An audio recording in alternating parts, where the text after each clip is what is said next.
ikop bakube babifanani olikwenda bifanani birungi bakukube bakwize ti oli munoni omukolo bagukolere olina kwandula olina nankani bya wedding olina graduation nibo bofirirwa so kwenda kukola nankani send off decent wesimbye omukalulu decent funaba ikop abo bulwo bayito batako tubateeko tuli kujja mukulonda era tibasasula be kale sasula olikwenda bya bululu yes bakukube mukuba ni poster ate bana mukuba poster olikwenda bana dedo kubutundu bali mu poster anguli mutunigira muko chali wife ani chali wa imwazira sente yasina nokumuyamba oyo omusaada eri ekindi aba ikop olikwenda poster kale bana butundu bali billboard jamba naife aba business card mudikola nti naba akolene ya nedo debeta bolochuwa dindi bolochuwa chechimu ne business card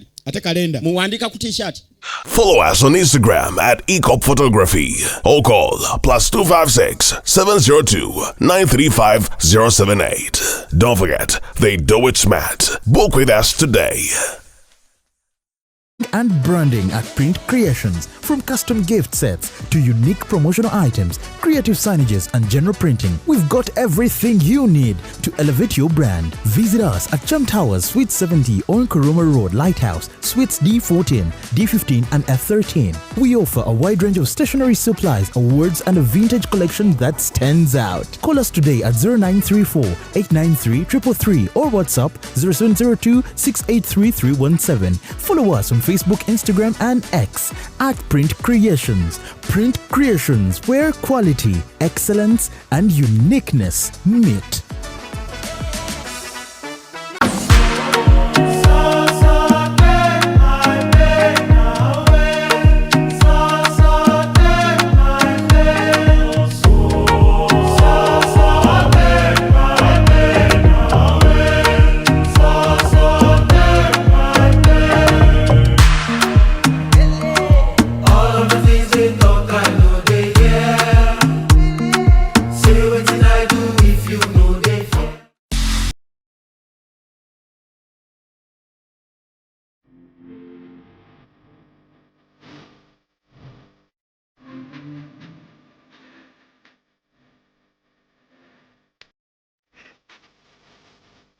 The short and big shot. Omumwa gonfukidde omumwa Zubeida. Candle night ogimanyi. Bagita candle night gwokutte gwobba. Wa sugar teyamalizanye ku live. Vamo jechiri. Vamo. Bendera ddala. Omusajja ate nga anakuswaza ajja kwana black sugar. Abasajja munyiganga tebakati. Noyingira n'atakubuuza. Ekibonyabonya ababoda abasinga. Financially trusted. Oli abeera n'etaano ate nagenda n'akwanamu. Ddala mutabani wange wakati w'emyaka alina okubanga ekyalo akikuttemu ekitundutundu. Anayakola kimpanya n'alagako nno panda nti si wa muzannyo. Ate kye nayagala ku ttiimu ya Mama Fiina. Sente eziwaayo. Naye tebasaba njawulo. The short and big show. Abantu bajaagalira ddala. We always love you.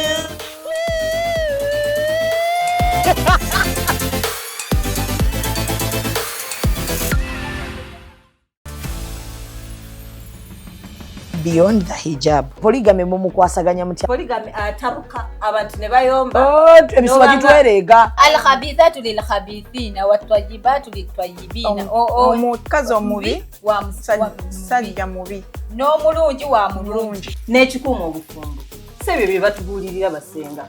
Ntigenda mutenge mbuno fumba mbuno mbwa no ki one kimutawanya kitiibwa ki ate ekiri bwe kityo nti Allah buli kyeyateekako essira tekibeera mu bwangu however kibaamu magezi bagiyita beyond the hijab waleno abaana ab'obusiraamu abawala bakubuulira bye bayitamu mu bizinensi mu bakasitoma mubafuna mbw ate bayitirivu naye enninnya gye mulinnya ennyonyi abaasooka mu bizinensi ze mulimu si bwe balinnya ennyonyi mukikola mutya mu buli ssaawa muba ku busuubuzi. Nze bwe mba neetuukidde it's cheaper and more convenient nti nfuna kyenjagala ekinsatisfying bwezo zonna nojja nazo n'ekibalo kyange n'enkibala. Beyond the hijab tuli ku executive media subscribinga likinga bomalo sharinge.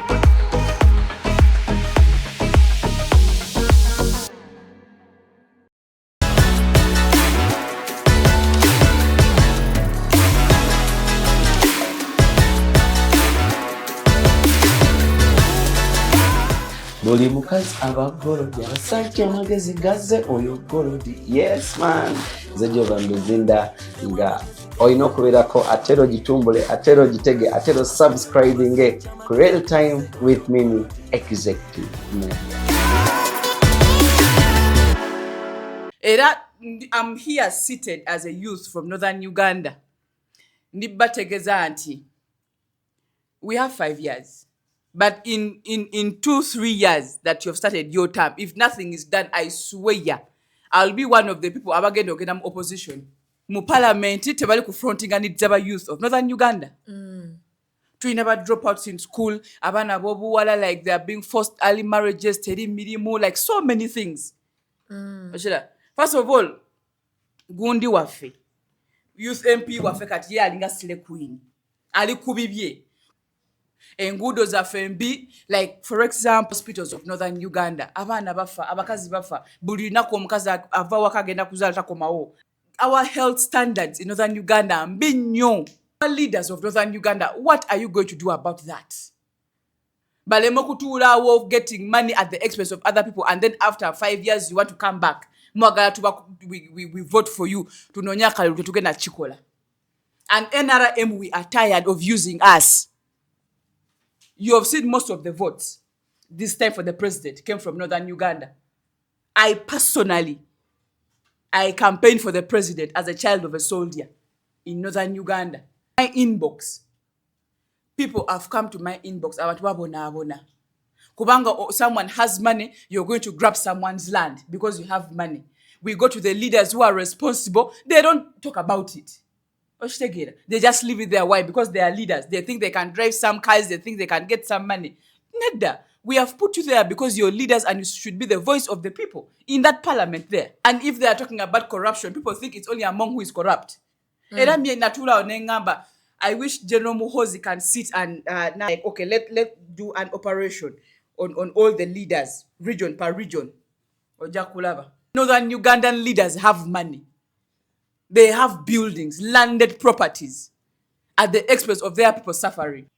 Me, I am telling you, I am very clear. I love the government, but sometimes we have to call a spade a spade. Our cholis have been used. The youth of northern Uganda have overly been used and dumped. Who are there and you want to turn someone down, the only person you can fight is yourself because Toina Cholina. Zubeda has she has her children. They're in good schools. They speak good English. The kids are growing up well. Their father is present in their lives, not like yours who has different children with different men. No, honestly. Because you'll be there and men. You can have a man, but a man who isn't present is not a man. But this man is present. He takes his kids to school. He goes and picks them. Busy schedules. And we are going to continue taking care of our men. Go and die if you want.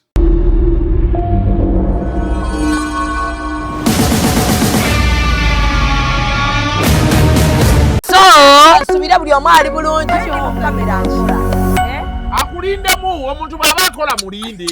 Badde ogamba ki wamma? Bagiyita Real Time with Mimi, Shamima yanje ali erinnya lyange.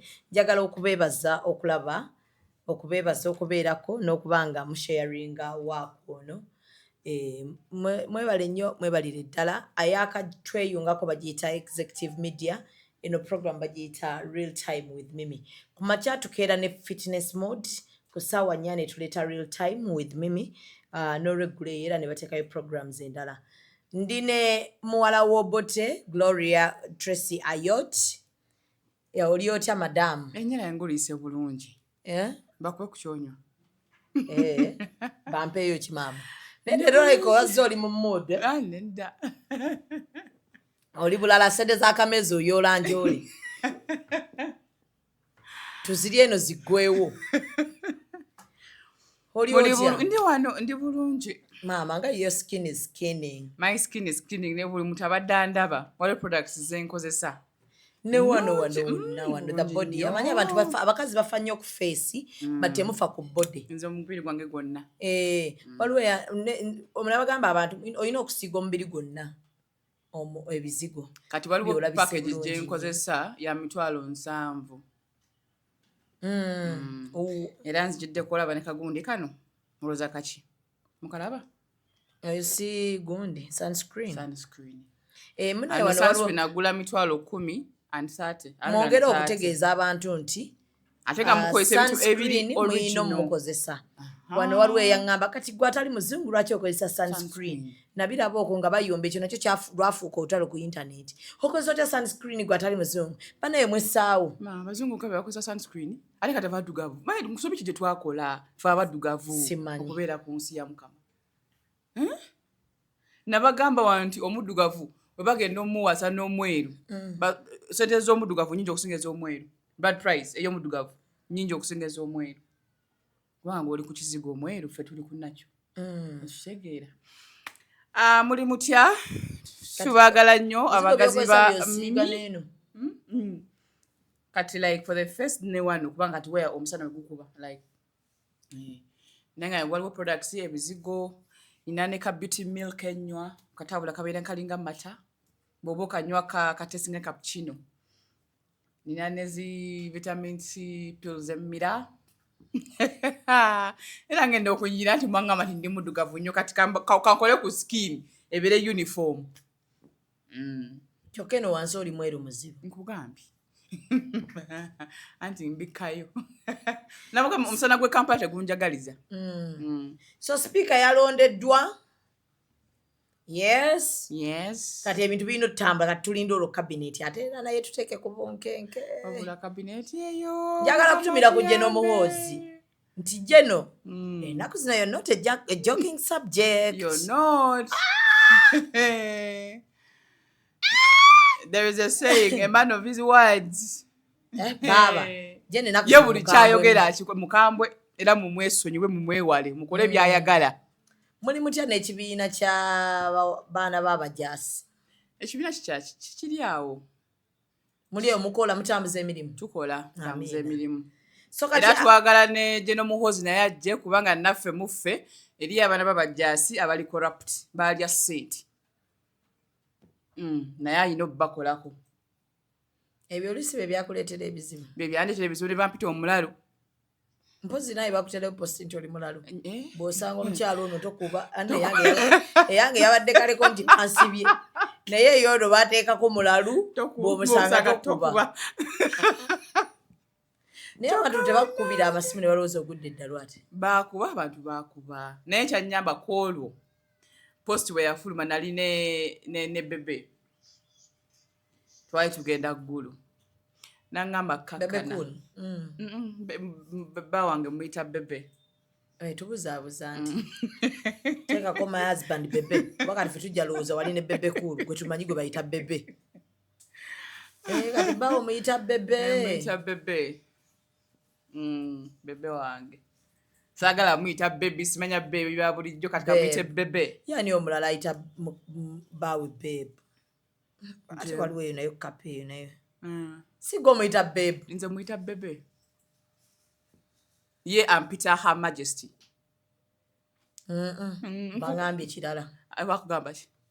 Big elephant. Baby elephant. No, baby elephant is just oba ngambe ki. Just kaligola baba wakuita sugar, akuita honey. Is oba ampita baby elephant. Baby elephant. Aba agamba ategeeza ki? Ndi mulungi, nzitowa, I'm round.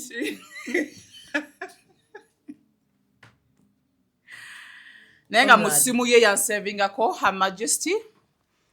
Kono adiseko bwatuke. Ojja fiira weerere enseko. Mu mutima oyagala kuseka. So tukutumiddeko nnyo omwami wa Tracy. Hello, how are you? Omwami wa ine empisa. Aine empisa yo. Yeah, very calm man. Ali calm anti kati bagamba nti no. A man has to be calm, a woman has to be no, or the other way around. Neze nali nsaba Katonda. Kubanga wasija bonna bera alinfuna nga balalu. Ate nga basiru. Ate nga nawe oli mulalu. Exactly. That's why twakola ki? Mwali temusobola. So omwami lubeera bwaba musiriso fire cannot put off fire, so fire needs water. So the fire is the ice. Tuve kwekyo ati bajja tuvuma anti kati batu batulangira. Ne boyagala baawo bakulangira Mukama Katonda. Naye nga wawona. Yakola ki? Oba kyali awo. Anti kati abalabira abasajja. kakiriki kagenda kawera abafumbo bonna balabirira be baawasa abasajja. So tulina abamemba ba parliament abakiikirira abavubuka mu parliament. Osuubira bakoze ekimala ku bifo ebyo ate kati baakalayira. Omutima gunnuma kubanga kati for example the incoming northern MP bamuyita Elma Capel Chala ne mama weno ali oba minister oba ali MP naye in the 12 Kapundi. Kati the outgoing ye Nyamutoro for northern. Nyamutoro simply nako buzibu kubanga she's a down to earth lady taina buzibu. Na ye anti that's why kati mbuza chicha akoze kubanga we bagamba nti for example Mimi is a northern Uganda youth or maybe female youth MP of northern Uganda. Northern Uganda is not only where you come from. Northern Uganda equata actually sub-region, ne equata Lango sub-region, ne equata West Nile, ne equata Karamoja. All that. Oshitegera. Naye kati, for example, Nyamutoro, Bulichimu was in her home in Zombo. That's where she comes. But Nebbi, I mean. Nga Bulichimu chawa. Kati nalaga abateeseza abavubuka. Nyamutoro nga abateesereza. Kati like in Gulu kati yakola yo just Denver. Okay, munoya. Kuteesa omulimu gweki. Sikujja n'ateesa ensonga eziri mu abavubuka. Ateeseza kati did she follow up? Naye bumanyi ba youth bameka abali okubonaabona in northern Uganda. Banji. Like, most of the leaders, what they do during election wano, baga ne batulimba, ne balimba bavubuka. Era njagala kugamba President Museveni, even on camera, abana ba northern Uganda babakozesa nnyo. Naddala ebiseera ebya campaign. Abana bakola campaign, they really campaign. Ne balabira ddala nti the president has to win. But at the end of the day, they just leave them. Naye ne bakoma weeno abene basinga ofuniramu or other parts of the country. Youth of West, of Central, of East, but Northern Uganda, bagirese. Era I'm here seated as a youth from Northern Uganda. Nibategeza anti. We have 5 years. But in 2-3 years that you have started your term, if nothing is done, I swear, I'll be one of the people abagenda ogenda opposition. Endare mujajivamu. I want to be honest. Twakoyo tukozesa. Like twakoye or tukozesa. You get? Tukola because now we are there. Mu parliament tebali confronting and it's our youth of Northern Uganda. To never drop out in school. Abana bobuwala like they are being forced early marriages, teri mirimu, like so many things. First of all, gundi wafe. Youth MP wafe kati ye alinga sile queen. Ali kubibye. Kubanga if I'm to ask them, what plan do they have? Their 5-year plan for the term they have gone to, they have sworn in. Chechi dako.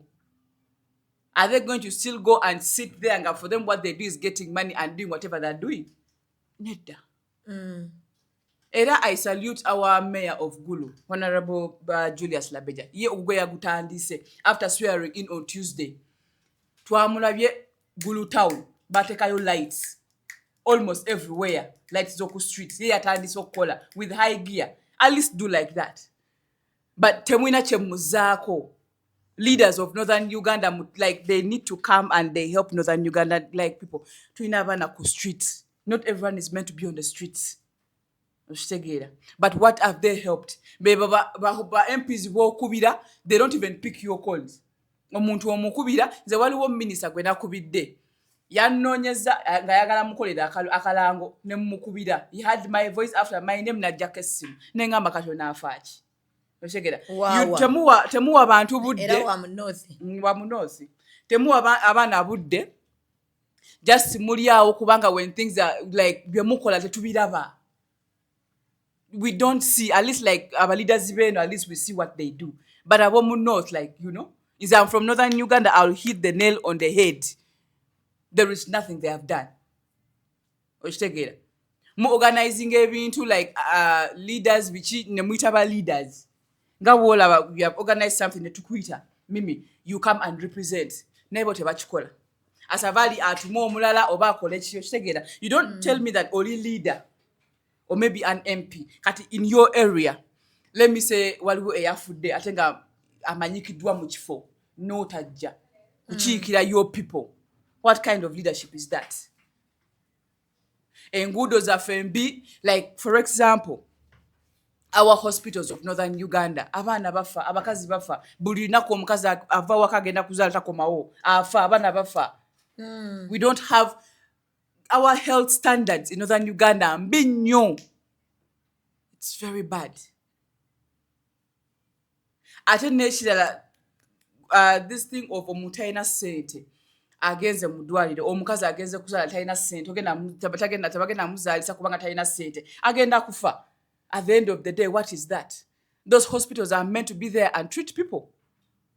Oshegere kati igulu, most of the kids bali ku streets kubanga tebasoma tebalina mirimu tebamanyi kiddako. They have turned out to be armed robbers. Abana buli lunaku ku street nti simanya waliwo gwe basse wano waliwo gwe basse. Our leaders of northern Uganda, what are you going to do about that? Oshegere chiche bazaako balemo kutuulawo of getting money at the expense of other people, and then after 5 years you want to come back. We vote for you. Tunonya kalulu tugenda chikola. And NRM, we are tired of using us. You have seen most of the votes this time for the president came from northern Uganda.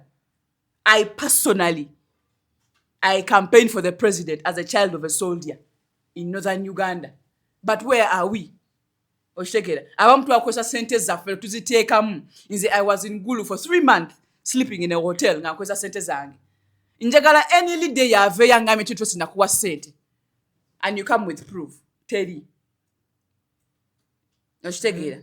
So chino nchogera because in my inbox, people have come to my inbox abantu babona kubanga someone has money, you're going to grab someone's land because you have money.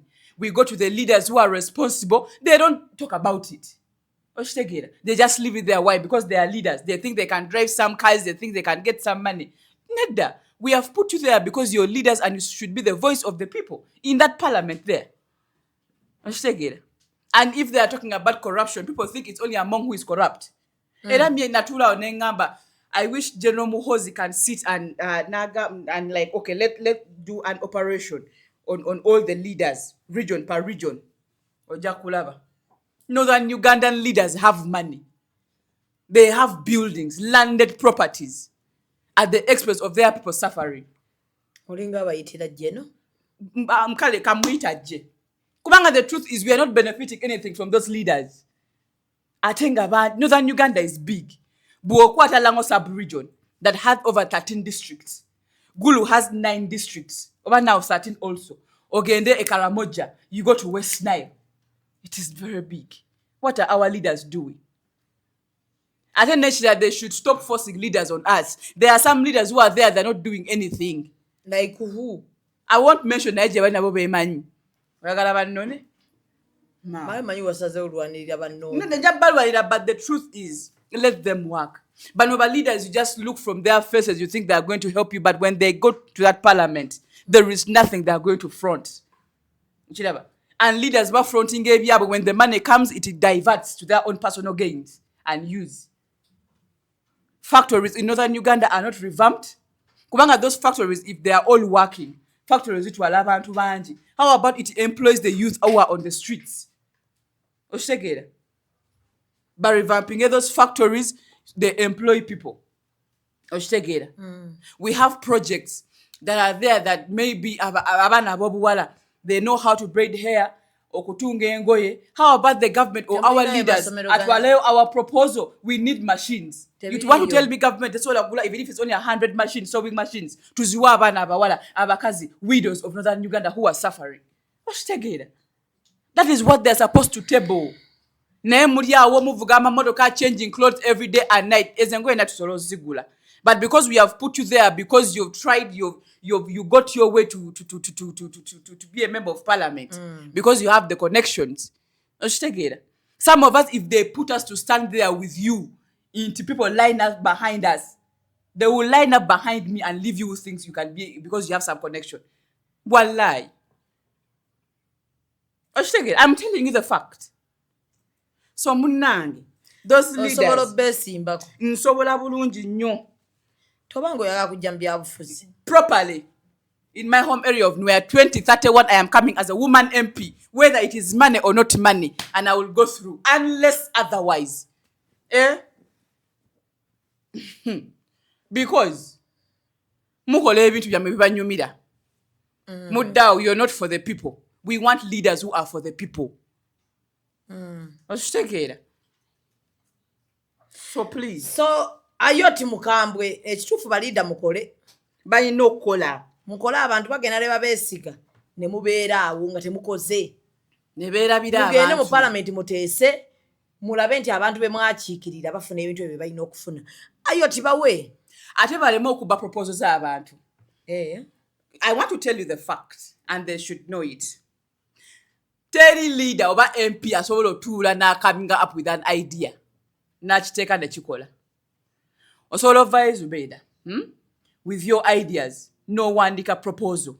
No gamba, let me go to this leader. Bajja kuba your proposal and they use it. Bajja funa mo okusinga. Era I am there. If any youth is there, save your money.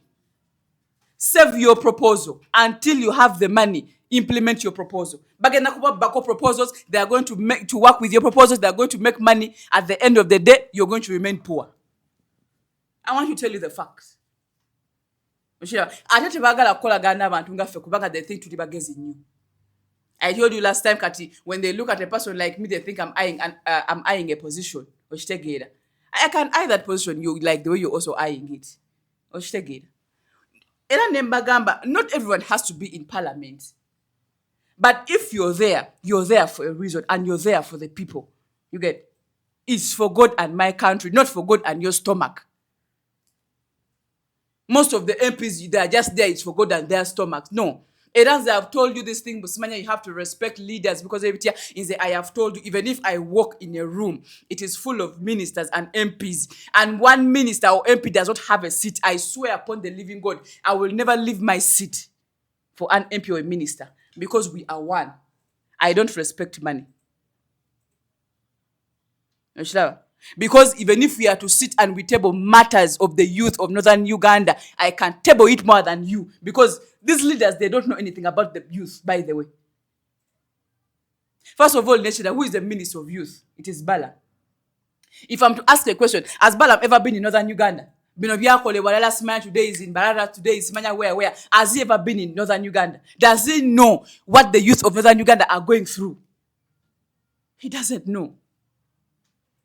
No, it's not done. You get? Because if I'm to ask you, Honorable Nyamutoro, what has she done for northern Uganda? Because Twalaba, even the Simanya, because Batwala, you know, we gas, we are yellow. Because if it is northern Uganda, at least, even if it's only one, let at least every district have. Has any district had any of northern Uganda? In total, how many are they? So at the end of the day, it does not mean that maybe because I am a leader, I am from Gulu, all my efforts have to be channeled or focused only in Gulu. How about Apade?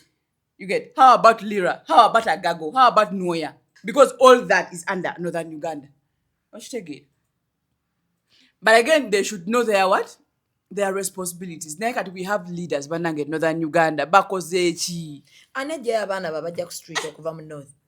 Anajja abana abajja ku street beereta bokka. Of course beereta bokka. Kubanga kati a child can be there nga talina wakudda. Teyasoma. Life is hard. Now ending up on streets. Oshiraba. So at the end of the day, you as leaders, have you tackled the problem? Have you known the root cause of the problems? Have you gone to the hospitals where people are suffering? You get? Inze nagenda ko Gulu nalwala. I went to some health center there. Nga nina malaria. Nga tebalina ddagala. Bakuwa panado. Ne weebuuza, what is this? We even have the Minister for Health comes from Northern Uganda. Akoze watch.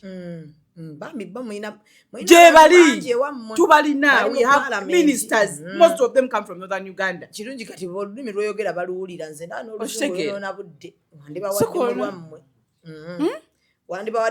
Minister wa health wammwe. No, I'm telling you.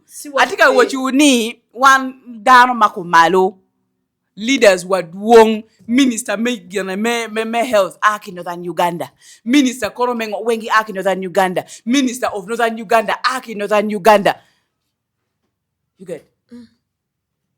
So Jebali, but what have they done? What have they tabled? What proposals do they have for the 5-year term for Northern Uganda to be somewhere? It is not supposed to be that Northern Uganda all the time has to be in the baseline, has to be stagnant in one position. It is not done. You get? That's why I have no problem with Among, because at least what she did, she built a school. She built a health center. Because what she did, even she has stolen money, people get treatment, people are educated. And she has done 20 MPs hands down. Among has done what even 20 MPs cannot do. Tell me which MP in Northern Uganda has built a school, a health center. It is not there. You get? When they call northern leaders from Northern Uganda, when someone has something there that they have done an organization, they will not come. But let them be invited here in Kampala. You're going to see fleets of cars flying that Gulu Highway coming this side. And most of them stay here. What is Northern Uganda to you people? Me, I am telling you, I am very clear. I love the government, but sometimes we have to call a spade a spade. Our cholis have been used. The youth of Northern Uganda have overly been used and dumped. And I'm one of them. So I am begging all the leaders who are there, please work, because we are watching you. We are in the channels. Do not think because you had some connection, you went to parliament, because you're an MP or somewhere, you think we are going to forget. We can also wake up in the morning and be in your position. And remember, no position is permanent. With whatever that has happened, look at what happened to Among. No position is permanent. I can wake up tomorrow when I'm in your position. So do your work diligently. Ngochima into tomorrow, you can exit through the corridors.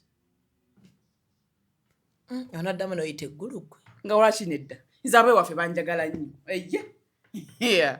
Ate nze myame princess ebinkuma gye biri nno. Ndi mu mbejja. Nega ndafuna nange ekinkuuma kubanga kyendabye. Waliwo ekintu ekyajja mu ggwanga wano buli muntu alina ekimukuuma. So are you contented?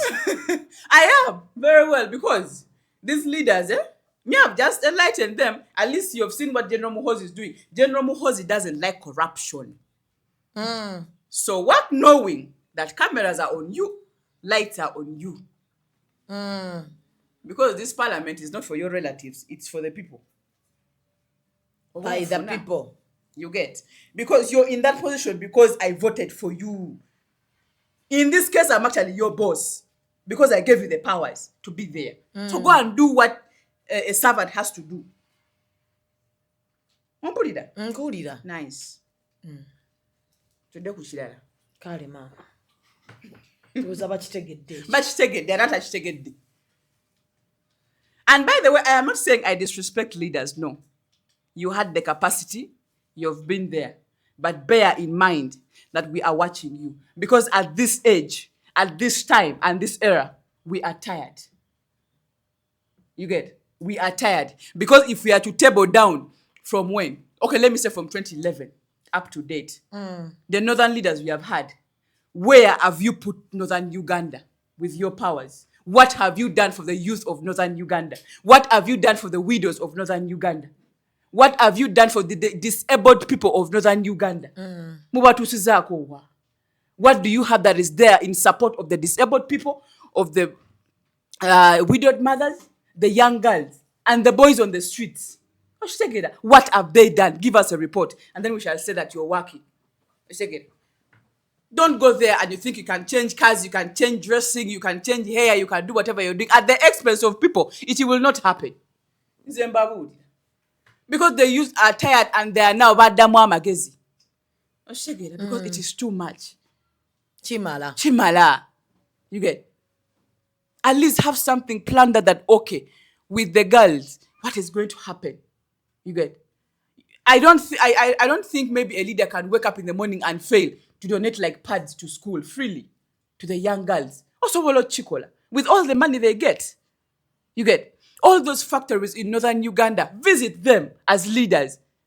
Talk to the people who are there. We have people you can employ. Come to the streets. Call a gathering. Those who are willing to work, let them go and work. Or what have you done? Or yambi abantu, over Jeku street.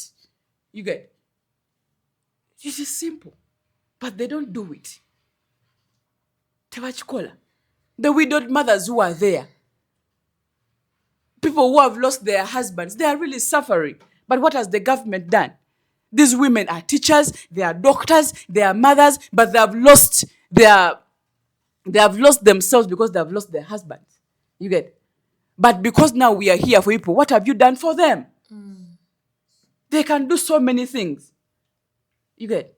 These things of Simanya there, we need to have circles about be wole sente. Abantu bako wokwe wola sente. How do I pay a loan when I don't work? Bagala chiwe bate bagala kwewola. You get? Bagende bakole them create for them something. At least encourage someone to save money for themselves, not to borrow because people have borrowed money. Abantu bayina mabanja and they can't pay them. Because what? They can't.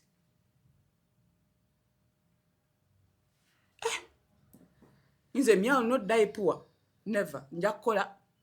I help where I can. I help those that I can. Mukyala omusajja atabuse. Ali ati omukulu. Ali fine, ali best. Bwakola binongo bikola tatya. Waliwo byangamba this one no? Kino okay. Naye njagala kubuuza, what have I spoken that is bad? Nothing. Exactly. Only that they will take it in. Nkulabamu okuba member of parliament. Anytime. But like it is okay because now me, Muliro abantu. Because I have seen. You get? So not your politics. I don't fear politics. The only thing I fear is okunvuma. Kubanga ze simanyi kuvuma nkuba. Era ze nkuba. Era ze singa ndiye mbusubaya yo an MP mushabi munja kuita tuweko. Oja kuba abantu.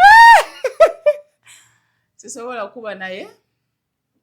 There are some people just obagamba. I think you see, a speaker of the truth is hated. Omuntu ayogera amazima tebamwagala. Kati nze what I would do, I know tebagala kituufu, nja kwogera ebituufu bibalume. Wazoma seyo. Yazama zeyo. Tracy. Oh Lord. Gloria Ayot. Mukambwe. Olyeyo we wasiza omusajja. Mutanga anti kati tuli mu category eyo fenna. Naye njagala kutegeeza abantu nti abakazi ngaffe. Abakazi ngabazubeda. Sometimes kirabika nti Madam va mu kwemoola. Ndi wano nkola. Anti obadde ombuuziza nti kati wambuuziza nti bawanga lyakyafa abalabira abasajja kati ngamba. Nti one thing I want to tell people out there. Abakyala ngaffe ngagwe mimi. Tutuuka ekiseera and we are busy. And sometimes tetwagala kusumbuwa abantu. Nti ekito oyagala kyetusako mangu. Kati it becomes hard for you to pick your phone and call uncle or I call my guy that I need this. When you have something, ochefunira mangu. Like, ochikola. But now nebeera nti gwabera mu camera. So everything focuses on you. Okulaga nti you're the one who does everything. But at the back, they don't know what happened. They don't know what happened. Kati, mbanga ndabira omusajja wange nekikuluma gwamanyi. Because gwengo omukyala wakoze eki. That's why you're the one who is ending up that has no man. Because which man doesn't want to be taken care of? Which man doesn't want to be taken care of?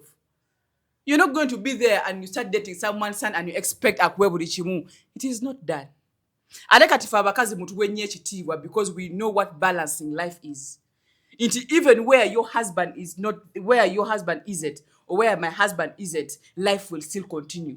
Sigena kubeera oti my man is not back. I don't have food. There is no soap. There is not this. So we check to sako why because I can attend kola okitegeera era kati nze nasekeredde nnyo people who say mbusimanya Mimi yalabira omusajja.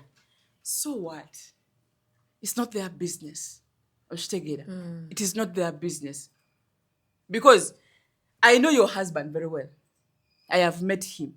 By the way, njagala ogamba abantu nulidde wano.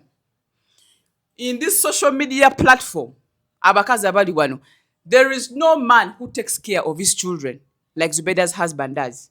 That one, I saw it. And I love the way you're teaching your children. One, they're in a good school and they have what they call respect. I've been to your home.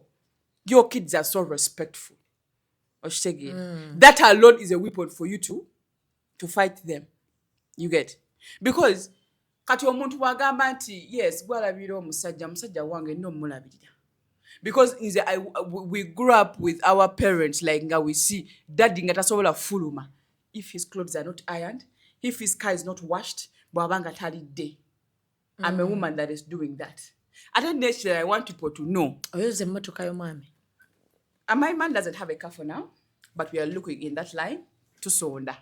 Very soon, Congra will be flying. Ona batojimugulidde.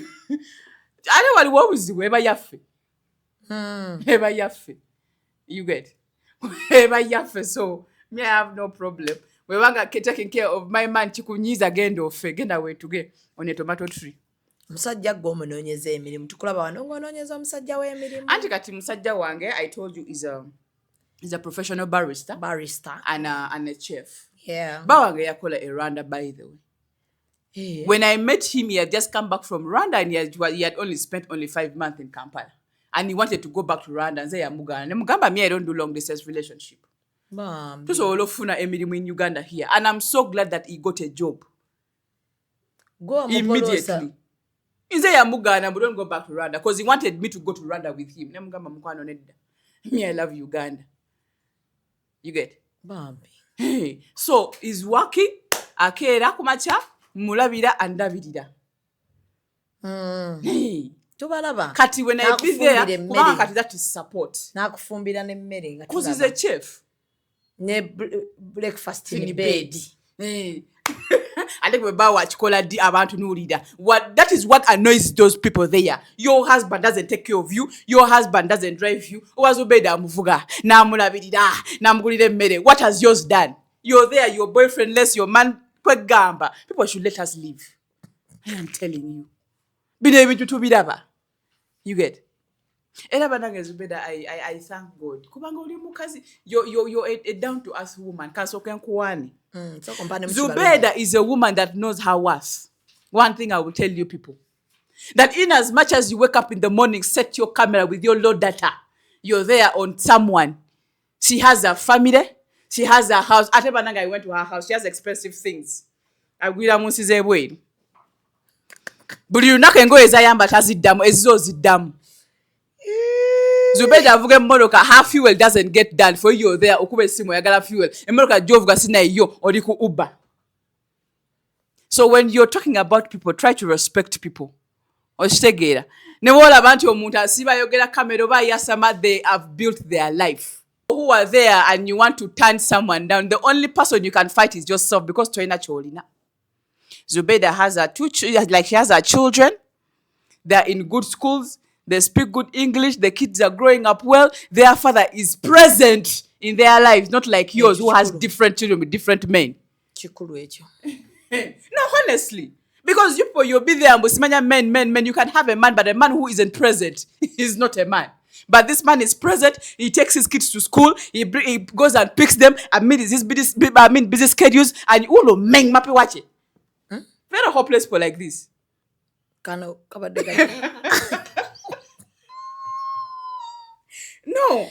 Oh, you see, amidst everything that we are doing, is our cousin. Women have a problem. Women are dealing with so many things, but because bagala they pounce on someone to feel good. Let me calm down. First, fight with what you have that is killing you or eating you, and then you will know that okay. Omukazi wosiba ovuma, she can enter anywhere. Abantu ba meeting atosobola ba meeting, not today, not tomorrow, not in 10 years time to come. Oshtegera. So when you're pouncing on people, please know where they are from. Honestly speaking, someone is married. She has a family. She has a man. Like, what do you have? What are you trying to prove? First heal, because many of it, people have not healed. Because naturally, I want to tell you, some people can be jealous. Whatever Zubeda is stable in her marriage about me. Chiruma ye. Kati ayagala chikutegeko to feel like as if oshtegera. But there is nothing there. It's just a matter of time. These things will go. Just Katonda. God gave you a very good man. Because if your husband, what is it, a good man, amidst all this, men are very stupid. Apart from God and my father. Into your musajja someone has said something small. Now he puts it in his head, what, but if someone, even amidst of insults, simanya talking, now we know all the bagama no man or musi way, musajja singaya against it da, musajja musiru yakusabe da DNA, but if this one is still there, then he knows what he wants. I love the clip where he said to you, it is this, but to me, she's an angel. But yes, we are going to continue taking care of our men. Go and die if you want. That one, we are not going to talk about that. Exactly. Because let me tell you, there is nothing that is hard like looking for money. You get? So if a man is looking for money and doing everything, these men also go through a lot. From morning until the man goes to bed. Do you know how many things he has dealt with? So when man in Nayo, even if 100K, baby go and have chicken, baby go and add fuel, do this. Is that taking care of a man? Okay, what is taking care of a man? No, what is taking care of a man? I want to really know. So for you want to be taken care of as a woman, and you don't take care of a man. You get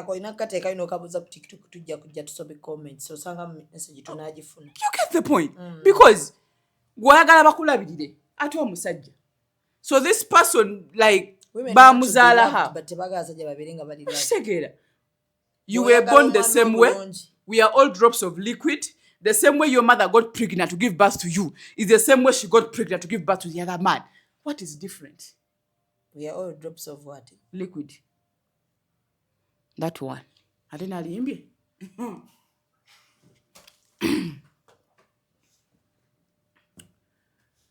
Oh, yeah. Hey. Program Jabaita RealTime take a center Awanda Agro Industries Limited. Eranga bakola butto mulungi goso idieno. Butto njagala buli omu mu nyumba ye nga muli mu Nairo. Singa nzije uwone bwe naba mpita bwisingenda muswala. Nengera butto nga si Nairo. You will understand. Yes. Saga kana namu. Wemba naze wane ekintu kye mulina okukola ki? Okozesa because ngendo kiranga mmanyi tikikola. Waliwo akalango kabali abaana bambi njagala obayisizemu wana akalango. Yabawedde aba mental health. By the way, people are mentally disorganized. People are dealing with stress. People are dealing.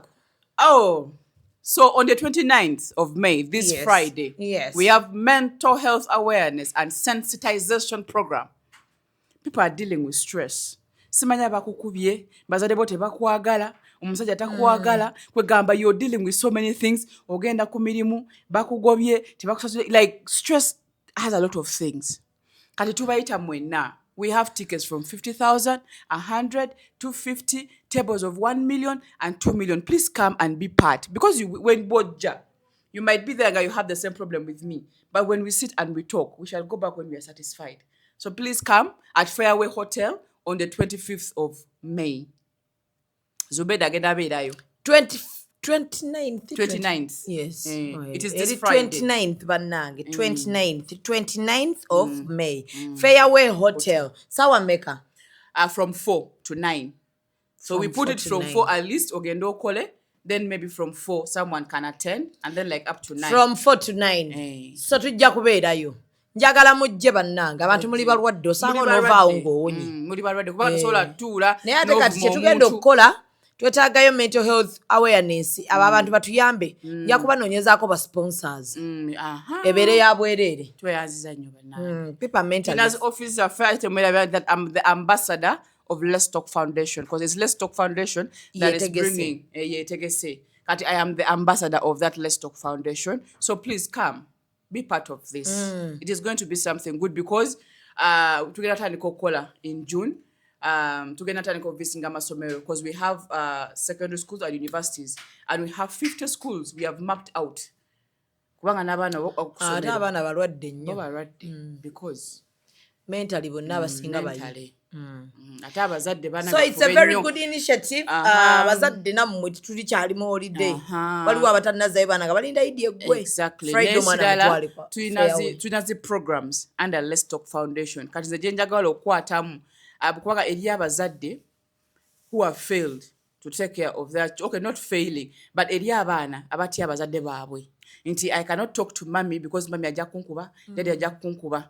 But we are also here, we have trained people who can talk to your children but at a cost. Nti okay, during holidays we can have a program and we cancel your children for you. Because maybe we want to bridge a gap into if your daughter can't talk to me, I mean, your son can't talk to you, your daughter can't talk to you, they can open up to a stranger, and then a stranger and a parent can find a way of bringing the child together. Yes. Kale. Ate danga business mukwana. Kujukizanga bujukiza business yo. Business sikunjukiza naye. I know you have onjagala nnyo because ompate business nyingi. Era those people who are watching us should go and die. The one who said you're bad. Ate bannange. If anything happens to Zubeida, don't forget I'm a child of a soldier. Hey, connection to Zidina. You're lucky that Zubeida is a kind person. Never know you're kind. But that kindness will kill you. That one. Anyway, I'm a compound designer and a landscaper. I do compound designs, potted flowers. I do compound pavement. Like, so I do carpets, like carpet grass installation. All those, yes. Carpet grass, it's not hard. This carpet grass installation, I've done it like people's homes, like balconies. So I do all that. So when you need services of compound designs and landscaping, my number is 0782 082 543. If you want the number again, you can replay the video. Thank you. It helps us. And also you subscribe, watch, and share on the YouTube. And another thing, I have a foundation, House Strength the Hope Limited. I deal with the girl child, widowed women, and disabled persons. And another thing, when I entered here, everyone was screaming, I look hot like the heat. Oh, yes, I have products I use. They are from Gulu. My sister gets them from Accra, Ghana. Oh. Authentic products. My package was only 700,000. You can also get it. I have beauty milk, the one I take. I have supplements, vitamin C. This one that you see is a sunscreen. So okay, kubako, you spray it when you've closed your eyes because when it enters your eyes, you will go blind. Not blind, that I mean. It keeps you in your chocolate form because now she's here to deal with the dark-skinned women, but it keeps you brightened in your skin color. So please contact me or contact her. Her page is a Neighbor Pamientoke. That is what she used. And her products, Neighbor Pamientoke. Neighbor Pamientoke. And her products are TJ's Beauty Line. She's located in Gulu, at Gulu City Mall. By the way, she's the only woman who has authentic products. I want to tell you, you people, you know me, Zeneraga. But ever since I started using her products, you've seen at least a change. You get? So please go. Neshilala, we have our gown shop in Chisasi. Yeah. Gibbs Bridals. Please support her. Mimi is a very good woman. Yeah. Her things are good. Mujja ku Gibbs Bridals ekisasi tubere nga tetubakolera gowns ennungi, changing dresses ne bwoba oyagala kubanga ogenda ate ku mukolo wonna weyagala ogenda. So okukolera kaftan oba dress ennungi n'ogenda custom made n'ogenda nga olabise bulungi. Muzikirize mbasiibule. Nga tonna basiibula afoyi tutwal amalo tutwal Oma Zubeida bana. Zubeida Maraba. Yes, she has loved me so much. I am here because of her. Yes, she's going through a tough time, but which woman doesn't go through a tough time? And I want to tell you, at your highest moment, that is when the devil strikes.